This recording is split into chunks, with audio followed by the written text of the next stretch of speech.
Yo, what's out mga idol? It's nice to be back. Nanasad ta mga idol, magtato na sad ta. So ang atong itato day karon mga idol is anak ni sa atong client. So magpa-portrait siya. So sunod-sunod po atong portrait mga idol no. So mas maayo idol kay aron ma-practice pa kitag maayo. Kay aron mas mabaging pa kita sa portrait. So sa mga gusto din na magpa-portrait dyan, ipim lang ko ninyo. Kaya ron, sabot-sabot ta sa atong mga presyo. Brato, raman ta, di ta mahal. Kay ipata, sikat. Pero mo din lagi mga idol, no? Kailangan kita mag-practice paminti mga idol. Labi na sa imong gusto na maabot. Kay, kung di ka mag-practice, adya ragig kataman. So, need gid ka mag-practice. Balag, kabalo ka magtato, pero need ka punta mag-practice. Para mas matagan, bagi na to, og pabor ang atong mga client na mas makita nila ang ilang gusto yun na maabot sa ilang tato. Kung gibali ato pang labuan ilang expectation. Oy, salamat ba kayo sa mga client nako nagasalig no.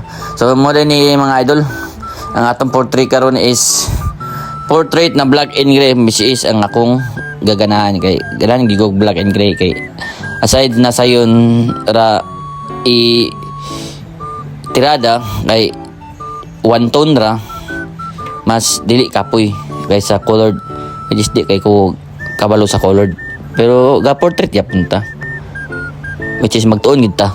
So kanina yung mga idol no, ato ning tirada karon ang portrait sa atong client ni ma'am. So naggaling sa tadani sa atong mga gamit mga idol ug nagkuha tag dagom. Atong dagom ni nagikuha is 9RM, 3RL o 23 Magnum o flat na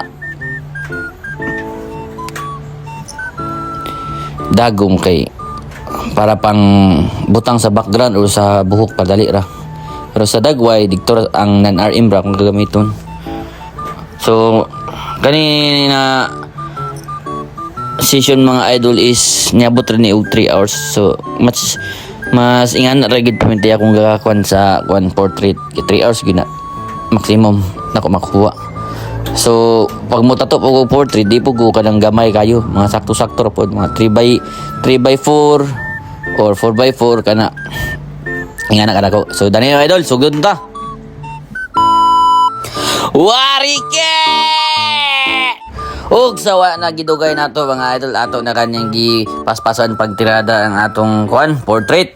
So shout out ko sa atong mga kuan dia fans nato ug atong mga followers dia sa atong vlogging sa tato. Salamat kayo sa inyong mga comments ug sa mga likes and share dia sa akong vlog. So magpadayon nang yapon ta magtuon mga idol para sa inyong mga prospect po na mga tattoo or tattoo schedule and booking. So ako na yung page mga idol is Inkaholic 2.0 no. So sa gusto mag-inquire dyan, PM lang mo, pwede po mo sa akong profile. So mao na yung atong result idol, hindi na nato dugayan, ato na nang ihatag kaninyo mo kani. So salamat kayo ma'am sa imong salig sa atong obra. Naot na okay ra sa imo ni. Thank you, God bless.